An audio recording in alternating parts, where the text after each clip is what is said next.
എല്ലാവർക്കും നമസ്കാരം. സാധാരണ മുരിങ്ങക്കായ അവിയലിലോ അല്ലെങ്കിൽ സാമ്പാറിലോ ആണ് ഇടാറ്. ഇന്ന് കുറച്ച് വ്യത്യസ്തമായൊരു കറി ഉണ്ടാക്കി നോക്കാം. വളരെ സിമ്പിളായി തന്നെ തയ്യാറാക്കിയെടുക്കാം. ഈ ഒരു കറി ഉണ്ടെങ്കിൽ പിന്നെ ചോറിന് വേറെ ഒന്നും വേണ്ട, അത്ര രുചിയാണ്. എങ്ങനെ ഉണ്ടാക്കുന്നത് നോക്കാം. അതിനായി 200 ഗ്രാം മുരിങ്ങക്കായാണ് എടുത്തിരിക്കുന്നത്. കുറച്ച് വണ്ണമുള്ള പീസുകളെല്ലാം ഇതുപോലെ മുറിച്ചെടുത്തിട്ടുണ്ട്. പാൻ ചൂടായിട്ടുണ്ട്. അതിലേക്ക് കുറച്ച് വെളിച്ചെണ്ണ ഒഴിക്കാം. ഏകദേശം ഒരു 2 ടേബിൾ സ്പൂൺ ഒഴിച്ചിട്ടുണ്ട്. തണുപ്പായത് കാരണം വെളിച്ചെണ്ണ എപ്പോഴും കട്ടിയായിട്ടാണ് ഇരിക്കുന്നത്. ഇനി ഇതിലേക്ക് കടുകിടാം.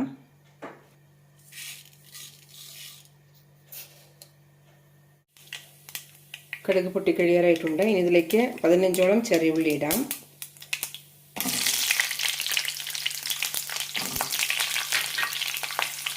കൂടെ തന്നെ കുറച്ച് വെളുത്തുള്ളിയും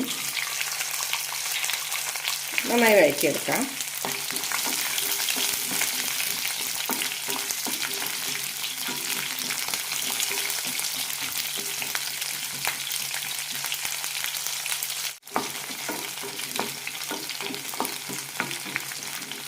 ചെറിയുള്ളി കണ്ണാടിപ്പരുവാകുമ്പോൾ സവാള കൂടി ചേർക്കാം. ഈ സമയത്ത് കുറച്ച് കറിവേപ്പിലയും ഇടാം.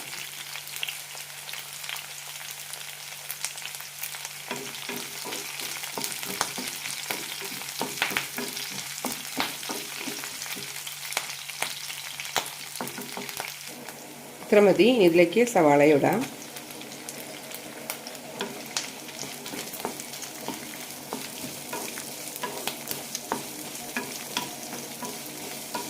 സവാള ചെറുതായി ചുവക്കുന്നവരെ വഴറ്റിയെടുക്കാം.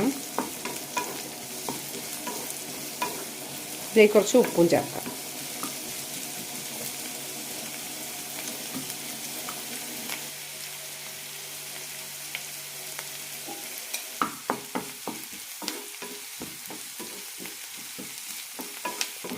സവാള ചെറുതായി ചോക്കാൻ തുടങ്ങിയിട്ടുണ്ട്. ഇനി ഇതിലേക്ക് തക്കാളി ഇടാം.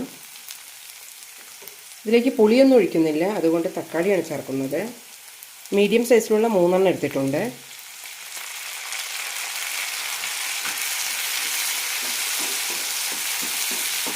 തക്കാളി നന്നായി വെന്തുടയുന്നവരെ വഴറ്റിയെടുക്കാം.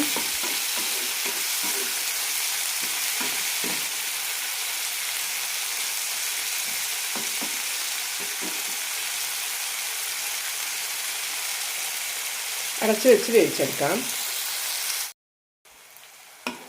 ഇടയ്ക്കൊന്ന് ഇളക്കാം.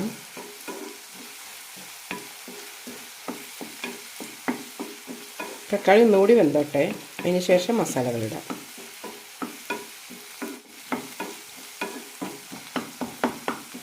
തക്കാളിയൊക്കെ വെന്തിട്ടുണ്ട്. ഇനി ഇതിലേക്ക് മസാലപ്പൊടികളിടാം. എരിവിനനുസരിച്ച് മുളക് പൊടി ചേർക്കാം.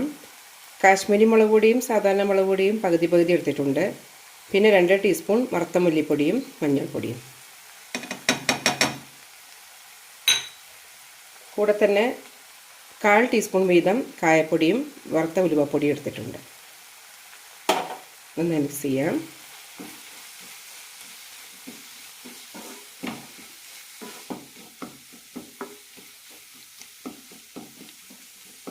പൊടികളുടെ പച്ചമണം പോകുമ്പോൾ കഷ്ണങ്ങളും ഇടാം.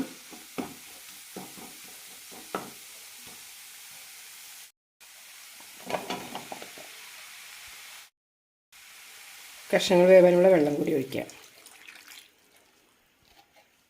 കറിക്ക് ആവശ്യമുള്ള ഉപ്പ് കൂടി ചേർക്കാം. നന്നായി മിക്സ് ചെയ്യാം.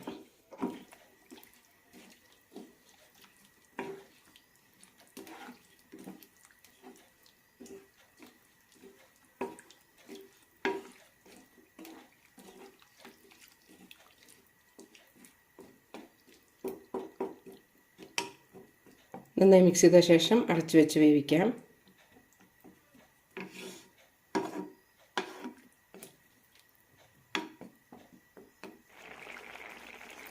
ഇടയ്ക്കൊന്ന് ഇളക്കാം.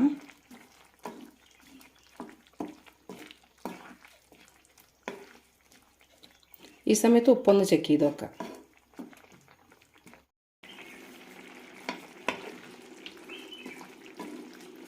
ഗ്രേവി കുറുകാൻ തുടങ്ങിയിട്ടുണ്ട്.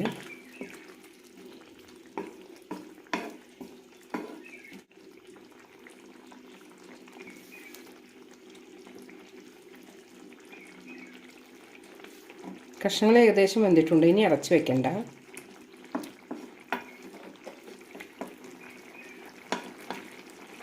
ഇതൊന്നും കൂടി കുറുക്കിയെടുക്കാം.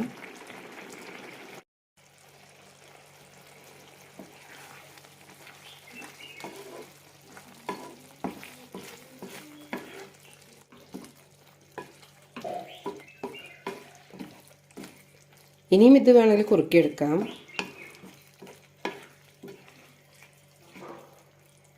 വളരെ ടേസ്റ്റിയായ മുരിങ്ങക്കായ കറി റെഡി ആയിട്ടുണ്ട്. 10-15 മിനിറ്റ് കൊണ്ട് തന്നെ നമുക്ക് തയ്യാറാക്കിയെടുക്കാം. ഇനി ഇതിലേക്ക് കുറച്ച് കറിവേപ്പിലയും മല്ലിയിലയും ഇടാം.